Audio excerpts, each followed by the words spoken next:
स्वागत है बच्चों एनके क्लासेस में। और आज हम क्लास 11th में प्रक्षेप्य गति के बारे में पढ़ने जा रहे हैं। प्रक्षेप्य गति क्या होता है, ठीक है।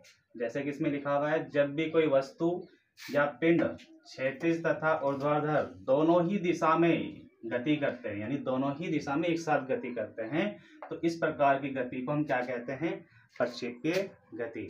जैसे एक फुटबॉल लेते हैं और फुटबॉल को अगर हम किक मारें तो वो फुटबॉल किस पथ पर जाता है? कुछ इस तरह से जाता है, नीचे से ऊपर की तरफ, फिर ऊपर से नीचे के साइड में, ठीक है। तो ये जो गति है आपका क्षैतिज में भी हो रहा है और ऊर्ध्वाधर भी हो रहा है, यानी y में भी और x में भी, दोनों एक साथ होते हैं। तो इस प्रकार की गति को हम क्या कहते हैं? प्रक्षेप्य गति। अब क्वेश्चन ये उठता है कि सिद्ध कीजिए प्रक्षेप्य का पथ, यानी जो प्रक्षेप्य गति में कोई वस्तु गति कर रहा है तो उसका जो पथ है वो कैसा होता है? परवलयाकार। तो हमें ये सिद्ध करना है, ठीक है।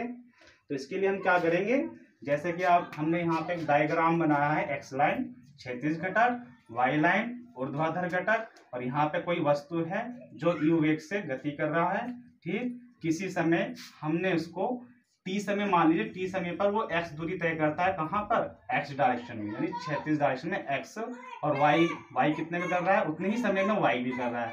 यानी कहने का मतलब क्या है कि t समय बाद वो वस्तु P बिंदु पर आ जाता है। तो P बिंदु पर आने का मतलब क्या हुआ? x में चला कितना? x दूरी, और y में चला कितना? y दूरी, यानी क्षैतिज भी आ गया और ऊर्ध्वाधर भी आ गया। तो दोनों प्रकार की गति आ गई इसमें, ठीक है। तो अब हमें करना क्या है, देखिए, जब भी कोई वस्तु क्षैतिज और ऊर्ध्वाधर से थीटा कोण बनाते हुए गति करता हो तो इसको हम दो घटक में बदल लेंगे। यानी क्षैतिज घटक में आ जाएगा आपका कोस थीटा, तो क्या बन गया? यू कोस थीटा, और ऊर्ध्वाधर में क्या आएगा? यू साइन थीटा, यानी y डायरेक्शन में साइन थीटा और x डायरेक्शन में कोस थीटा। यानी जहां से थीटा एंगल बने वो आपका कोस और दूसरा साइन हो जाता है। इस तरह से हम इसको बोलते हैं कि वेग का घटक के रूप में वियोजित होना, ठीक है।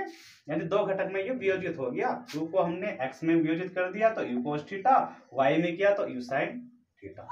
अब चलते हैं आगे। अब यहाँ पर देखिए, ये मूल बिंदु हो गया, यहाँ से कोई वस्तु स्टार्ट होता है u वेग से, तो ये गति करते करते कहाँ पहुंचा? P बिंदु पर, यानी O से P तक गया, ठीक। अब हमें करना है कि O से x डायरेक्शन में, यानी क्षैतिज डायरेक्शन में, तो हम करते हैं क्षैतिज दिशा में तय की गई दूरी निकालते हैं, ठीक है। तय की गई दूरी। देखिए, एक चीज का ध्यान रखिए, जब हम क्षैतिज की बात करेंगे तो वहां पे हमारा फॉर्मूला लग जाता है, चाल बराबर दूरी बटा समय। जब हम क्षैतिज की बात करेंगे, क्षैतिज मतलब जैसे हम अर्थ पर चल रहे हैं, सतह पर चल रहे हैं, पृथ्वी पर चल रहे हैं, एक्स डायरेक्शन में चल रहे हैं, बिल्कुल सीधा, तो वहां पर फॉर्मूला क्या लगेगा? चाल बराबर दूरी बटा समय, ठीक। लेकिन जब हम वाई डायरेक्शन में चलते हैं, वाई डायरेक्शन अर्थात हम ऊपर ऊंचाई की तरफ जा रहे हैं, तो वहां पर हमारे अर्थ का ग्रेविटी फोर्स काम करेगा और उसके कारण उसमें उत्पन्न होता है एक्सीलरेशन, जिसे बोलते हैं गुरुत्वीय त्वरण, यानी जी, ठीक है। अब देखिए जी क्या होगा, जब ये ऊपर जा रहा हो, नीचे से ऊपर जा रहा हो, तो ये किस में हो जाएगा?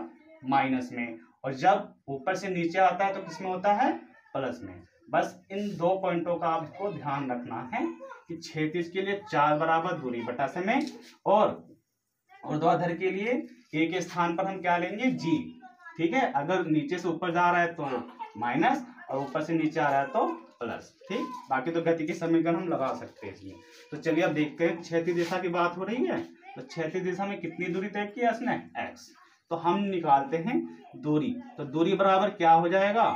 चाल गुना समय। भाई इसी फॉर्मूले से देखो, दूरी बराबर क्या हुआ? चाल गुना समय, ठीक है।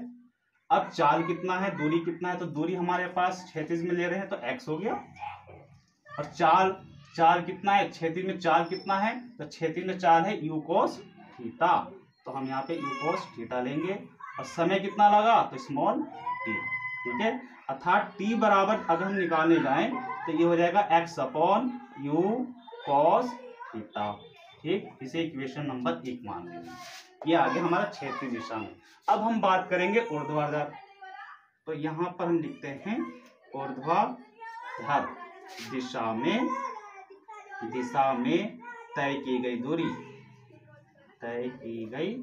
दूरी, तो कितना हो जाएगा। अब देखिए ऊर्ध्वाधर में y है तो y, अब इसमें हम इक्वेशन लगाते थे, सेकंड इक्वेशन लगा लो। गति की सेकंड इक्वेशन क्या है, तो सेकंड इक्वेशन में लिख देता हूँ यहाँ पर, चलिए यहाँ लिख देता हूँ, ठीक है, इसी में ऐड कर देते हैं। जो सेकंड इक्वेशन है वो होता है s is equal to u t और प्लस 1/2 AT²। इसी को हम यहाँ लिखेंगे, s की जगह क्या आ जाएगा y, क्योंकि ये भी दूरी है और ये भी ऊर्ध्वाधर दूरी है, इसलिए हमने s के स्थान पर क्या ले लिया y। अब देखिए u है, u कौन सा लेंगे, तो u देखिए ऊर्ध्वाधर के रूप में कौन सा u आएगा, तो u sin थीटा आएगा।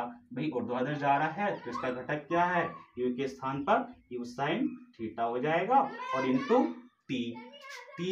या तो डायरेक्ट हम t का मान रख दें, चलिए बाद में रख देंगे, अभी t का t रहने देंगे, ठीक है। तो u sin theta into t, ये तो इसका मान हो गया, प्लस है 1/2 a। अब मैंने कहा था a के स्थान पर क्या रखोगे g, क्योंकि वस्तु नीचे से ऊपर जा रहा है तो यहाँ पर जो g होगा वो माइनस में हो जाएगा। फिर क्या है t², तो यहाँ पर हमने t² कर दिया। ठीक है बच्चों, इतनी लाइन समझ में आ गई। अब t का मान समीकरण 1 से रख देंगे, आप रख दीजिए t का मान समीकरण 1 से रखने पर तो क्या हो जाएगा u sin थीटा और t का मान हमने रख दिया into x u cos theta. ठीक है बच्चों, ध्यान से रखना, जो t का मान है वही रखना है आपको। फिर हमने क्या करा, अब यहाँ देखिए प्लस नहीं आएगा, ये माइनस प्लस क्या हो जाएंगे -1/2, ठीक है। और ये हो गया g और t² होने का मतलब क्या है भाई, इसका भी स्क्वायर हो जाएगा, तो ये हो जाएगा x² upon u² cos² theta. बस हमारा काम अब हो गया। अब इसका मतलब क्या हुआ, थोड़ा सा मैं इधर रफ कर देता हूं, इसे बिठा देते हैं। अब देखिए इसके आगे कौन सी इक्वेशन बनता है, इसके क्या होता है y इजिकल टू हमारे पास क्या आने वाला है, तो y इजिकल टू हो जाएगा, अब ये देखिए साइन बटा कोस क्या बन गया, तो tan थीटा हो गया और इंटू x। फिर ये हो जाएगा आपका माइनस, ठीक है, और यहाँ पे होने जा रहा है आपका g upon 2 u² cos² theta, ठीक है, और इंटू में आ गया आपका x²। अब देखिए ये समीकरण क्या कहता है, ये बहुत कुछ कहता है। यह समीकरण किसके तुल्य हुआ, अगर आपको याद होगा मैथमेटिक्स में आपने किया भी होगा, ये समीकरण परवलय की समीकरण, अगर आपको याद ना हो परवलय की समीकरण तो मैं बता देता हूं, y इजिकल टू क्या होता है ax प्लस bx² के तुल्य है, यानी समान है, तो तुल्य है इसका अर्थ क्या हुआ, इसलिए जो इसका पथ होगा प्रक्षेप्य गति का